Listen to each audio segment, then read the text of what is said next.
the deepest.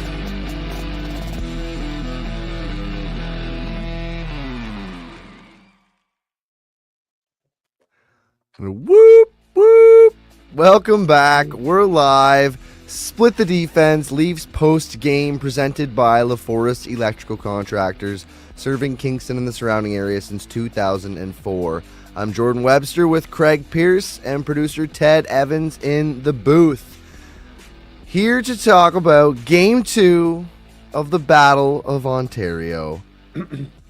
More importantly, Max Domi with an overtime game-winning goal. You know, it's funny.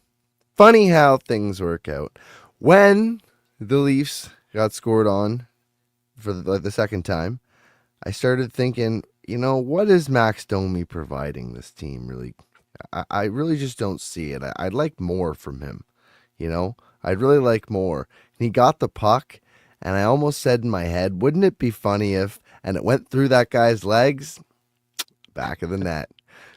That's what he does here. He scores overtime game-winning goals. Max Domi, stud, first star of the game.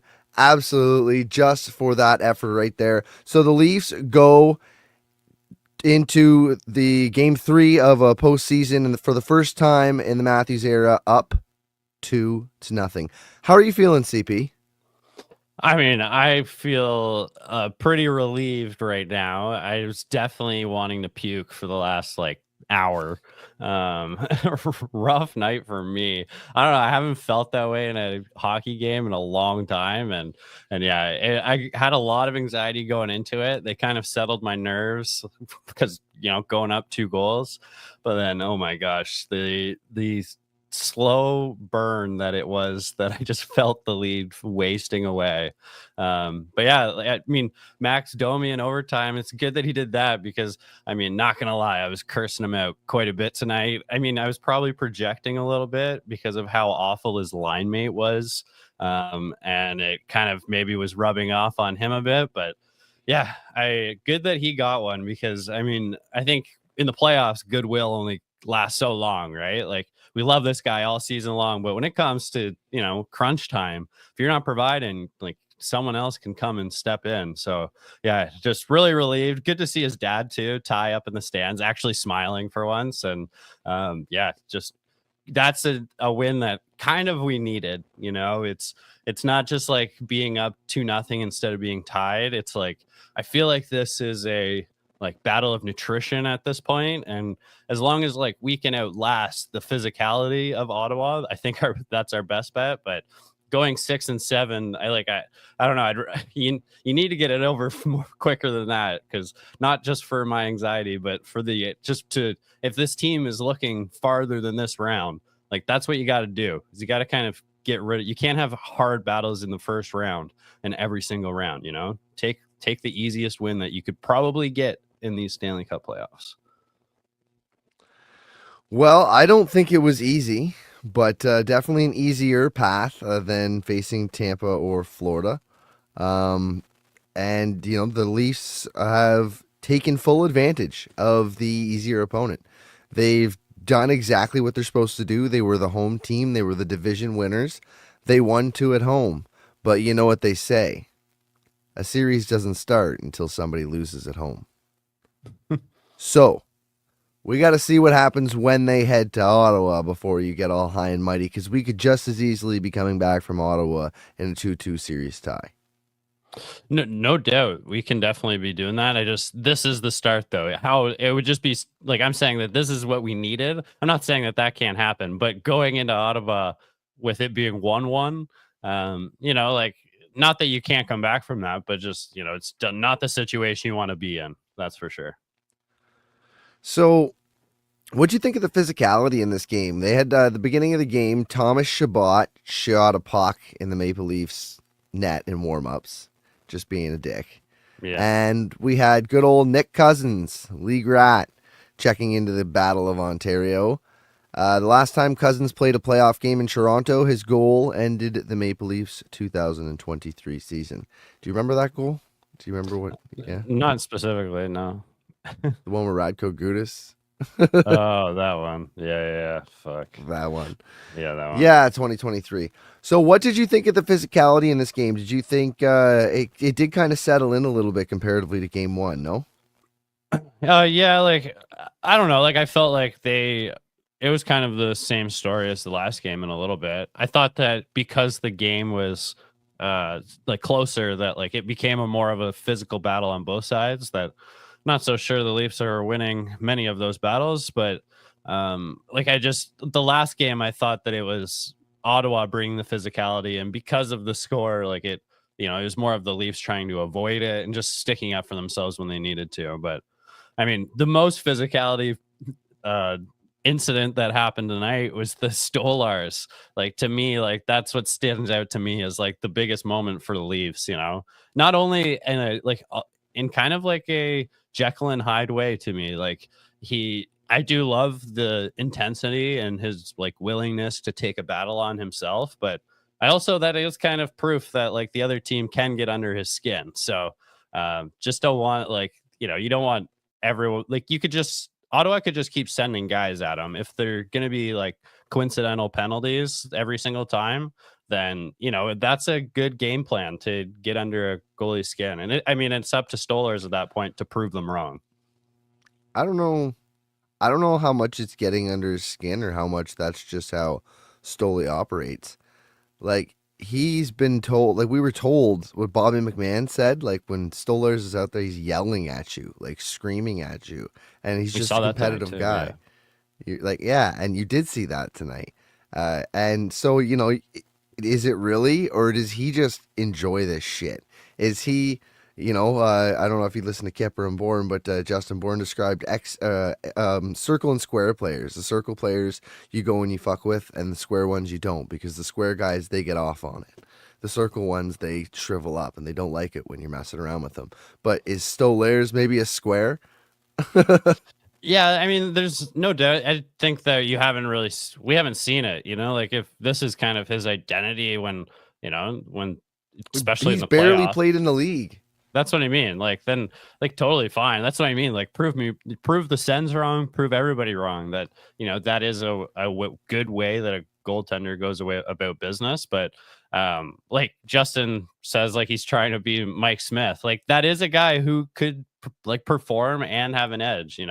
Like Jordan Binnington doesn't work in his favor. He's a guy that has an edge, but you want that guy to be calm and cool, or else he's not going to play well. So, I mean, there was a moment tonight where I felt like Stolarz had that incident, and it was on him to play a really good game from that point forward. It wasn't flawless, but I mean, it was good enough for me to not say that like they got under his skin and affected his play. And you feel he fulfilled that? Yeah, I mean, yeah, pretty right. much, yeah. There was a couple bobbles. He's done that, like even on the goal on Sunday. I wanted to say Saturday because that's what it should have been, but on Sunday, like it kind of reminded me of that. Like twice tonight, he did a similar play where he's just kind of fumbling the puck, like from like stick to cover, and it's just pounce on every puck, man. Like don't get fancy about it.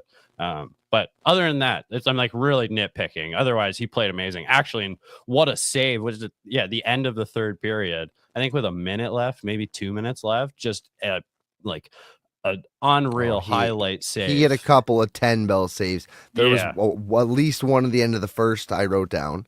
I Right, watched yeah, another yeah. one in the second, which I remember I didn't write down. If you're catching one from the third, there was probably a End of couple the that were third also to save great. the game. Yeah. So, yeah, like he had a great night.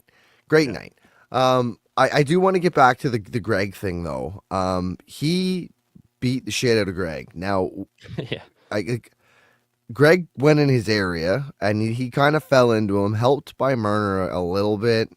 I don't know. Everybody thinks it was more intentional than it looks to me. I've watched it back a few times. It just kind of looks like You mean from he was Sunday trying to night? go in hard, and Marner's like not a little guy. Like he's getting stronger, and Greg's not a huge guy either, right? Like I'm sure it could happen. It's not like it's a mouse trying to push over an elephant. He could skate into him and fall over easily without the intention. So when he stands in front of his net, what gives Stolarz free way to just beat the shit out of him like that? Because he literally did.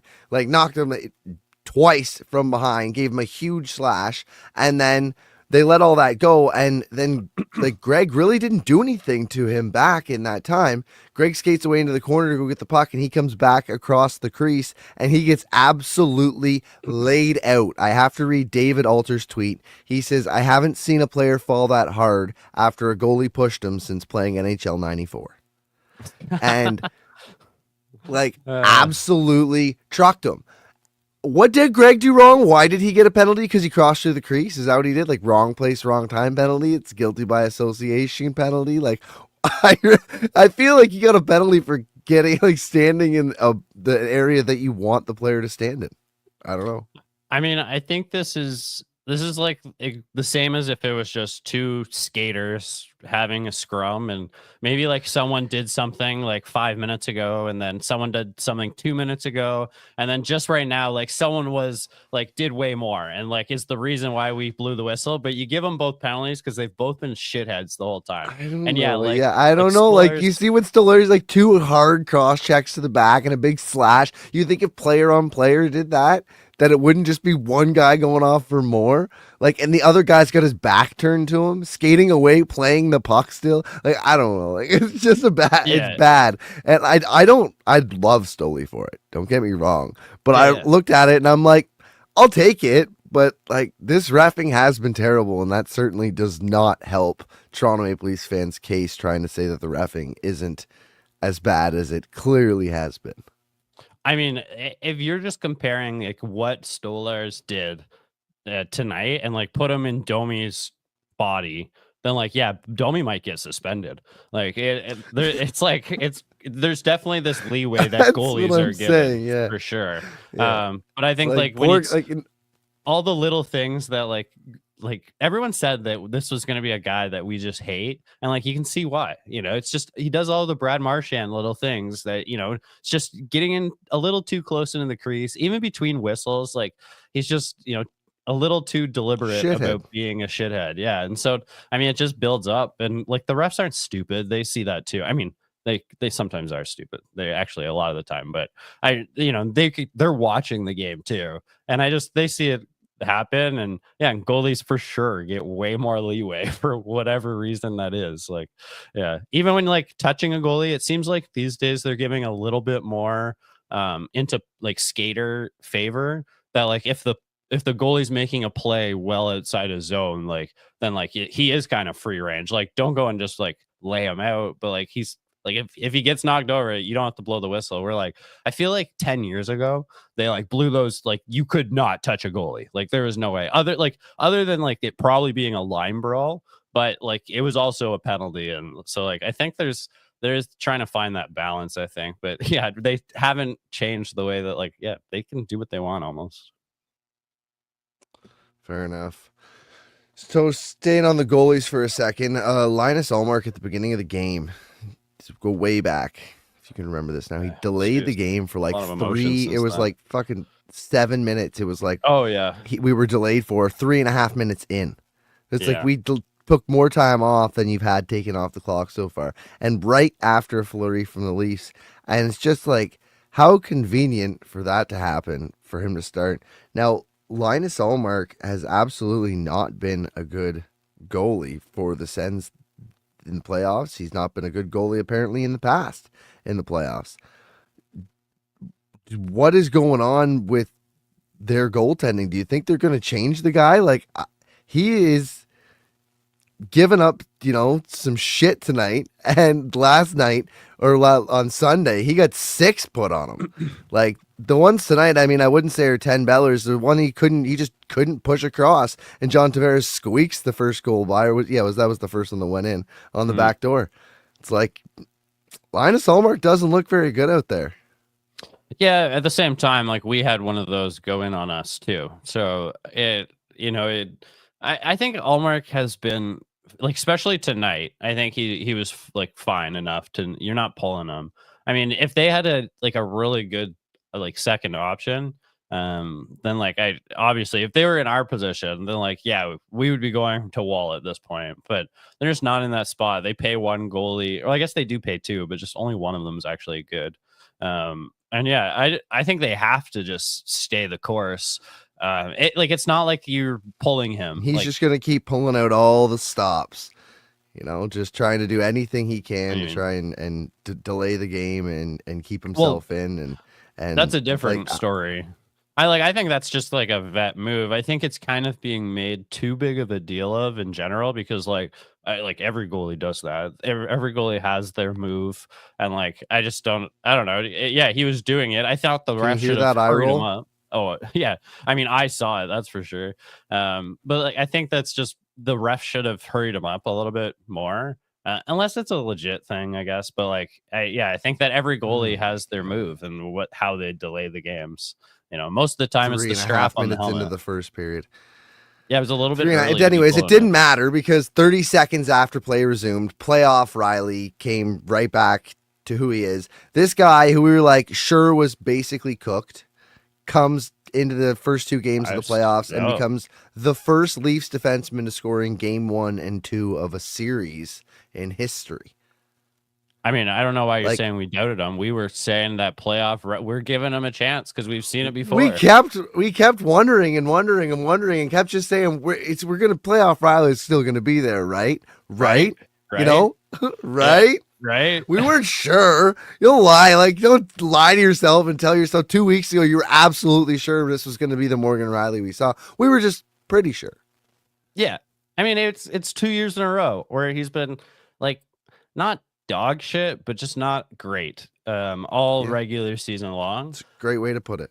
Yeah. And I mean, and now the whole decor I think has been really good, and he's playing his role like he should. This is exactly what we need from him, and looks like a different player. I know, it's crazy. I mean, I still feel like the bit of the fieriness is missing. I think that there is a bit of the OEL edge that we see on a regular basis to Morgan Riley, but I mean, maybe just hasn't been put in the situation. He also is on a line with Brandon Carlo, which I'm not sure how many people want to mix anything up when he's out there. So, and probably takes every little scrum that he needs to. So, yeah. But I mean, if this is what we're getting from Riley, I'm fully on board. Be dog shit next year. You can be worse. You can be worse if you want. It's all regular season long. As long as something like this is coming out. I mean, unreal. While we're on the topic, we got to give a shout out to the other 5 defensemen. Benoit he's good. He's probably would have been one of our best in the past. But having McCabe and Tanev and Carlo and Morgan Riley playing like this, OEL, it's OEL for sure. It's a great decor back there. Yeah. I watched Tanev tonight, stop the guy at the zone and interrupt him, break the puck. He kind of loses it. He chases the guy behind the net, smashes the guy behind the net, comes out, blocks a shot, runs, hits another guy, goes out, intercepts a puck, and then passes it up. I don't remember having defensemen that do shit like that. It was fantastic. Yeah. Him and McCabe are they're everything you want in a shutdown D pair. It just both of them have a part of Jake Muzzin in them. I guess McCabe is the most similar to him, but I mean, just heart and soul guys. And to think that this team almost had Radko Gudas instead of OEL. OEL, I think it's just an amazing part of this decor. So underrated. He doesn't even put in some of the minutes that I think he could. And that's only because, like you said, it's just such a stacked decor now that he can be pushed down. Same with Benoit. Don't have to overplay the guy. Play him the exact amount that he should play, and he looks really good out there. And yeah, OEL though. Has become one of my favorite defensemen on this team. He just has that snarl, but it's not crossing the line ever. I think him and McCabe just bring the perfect amount of don't fuck with us or you'll. My wires will cross a little bit, but not too much to take a penalty or, get out of control. Both of them, I think, are just perfect. Yeah, I just absolute compliments to the chef back there. Whatever they're cooking smells great. Mm-hmm. I cannot say enough. So we had a bloody nose from our 100-point player, and there was no penalty on the call. There was a penalty on the call, and then I don't know, I thought it was a 2, and then they kind of settled in. Okay, it's a 2. It's a 2. I don't really like it, but it's a 2. Yeah, I'm sure. Not sure. Yeah, we can't challenge it. It's a 2. And then Marner comes over and goes, "Hey, I'm bleeding, by the way." It's like, shut up. Take the 2. Yeah. Like, why did you have to tell them that? Okay, well, oh, it's a 4. Oh, well, spin it back. We got to see if it was. Now, like we talked about this a bit in the chat, but was it a penalty? Do you think it should be a penalty? Like, should it be rewritten as in that situation? Should that be a penalty? I mean, I'm so on the fence on this one. I like want to lean one way or the other, but it's hard to, man. Like, I just think about, for me, just in the moment tonight, I think it's a penalty because I'm a Leafs fan and it's a penalty against an Ottawa Senators guy. But like, when I really think about it, like, you can't just penalize. Like, he does touch the puck. I don't think it ever like has any momentum forward from his stick. But like, if guys are just whiffing on a shot and hitting guys, like I don't, I don't know. It's not in Yeah, the but if you spirit hold of the possession rule. of the puck, yeah. But did Thomas Chabot have clear possession, or was he like puck battling and then tried to swing and clear it? Because I like don't know. that leaves Right a in the lot of middle to room me. for somebody to smash somebody in the face, just being like, "Well, I was going for the puck." Well, that's why I Maybe you don't just think that's where it was the most amount of borderline to me tonight because like I see his stick go to the back of the puck and then I see his stick make a shot and the puck just is not on the stick. And so like I don't know if I feel like if it was any less and any more of a puck battle, then I think it shouldn't be a penalty. Or sorry, that it should be a penalty. But yeah, I thought like it was the most amount of borderline and I mean, it's probably even more borderline because I'm trying to get my Leafs bias out of it, but it's really hard all the time. So yeah. totally fair. Mhm. So we got another power play goal tonight. Oh, Power play rocking. was 4 for 7 at that point. I think they got 2 more after that, and they Mm, didn't score on those.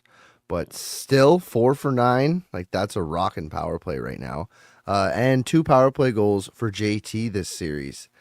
Um, if there's anybody that you could ask for more from, would it not be a little bit of Austin Matthews goals? Like, I mean, he's yeah. playing well. He's covering. He's not, he looks good.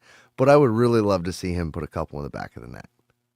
Yeah, I mean, I think it's the same conversation as all year long. It's still continuing. We're like, it's hard to really hate on any of his play. The odd night, like Barkov shuts him down and I get kind of frustrated. But you're just not seeing like I'm going to take over even just like this 5 minute period of the game. Like we just used to have those all the time where like maybe it's not the dominant the entire night, but there's just like certain sections of the game where like he is for sure the best player out there and he's dangerous the whole time. And honestly, I feel more that way about Marner. Like every time Marner hops over the boards, I get this, jump like he's going to make something happen on that line.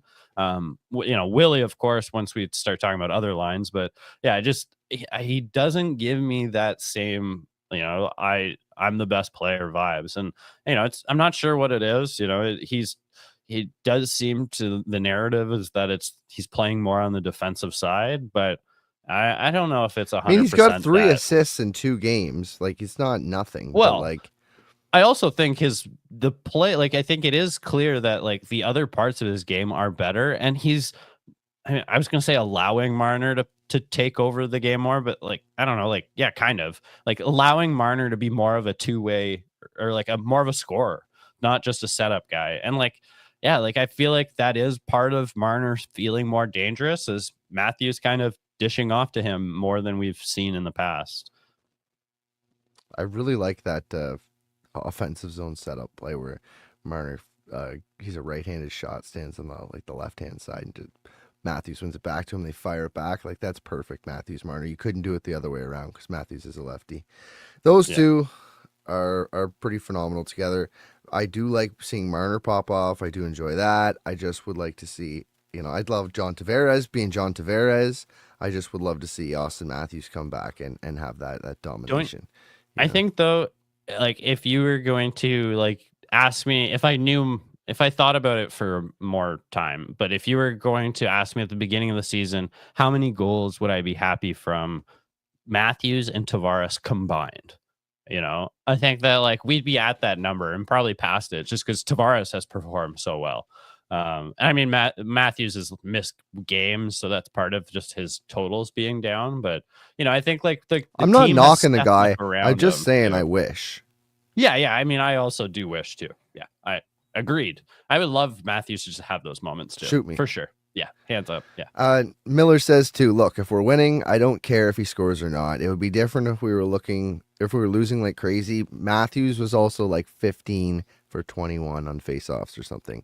So like, yeah, I get it. He's doing things all over the ice, and I'm not like shitting on the guy. He's still Austin Matthews. He's great, number one center, but I just want to see him, pop off. Like, remember when he had those couple games and we're like, oh, Matthews is back? Matthews is back. I was hoping we'd see that in the first couple of games. It's hopefully a long playoffs, and hopefully he does take it over at some point. I just haven't seen that guy. And, I was just hoping that the feeling was the same amongst us fans. Yeah. I mean, I think it is. Like, I agree with both of you. I would also, like, it'd be great to have some, chunks of time where Matthews is, just taking over games. But, I also agree that like I don't care if he ends up with 0 goals and we win the Stanley Cup, then who gives a shit? So yeah, not me. Yeah, exactly. Both are correct.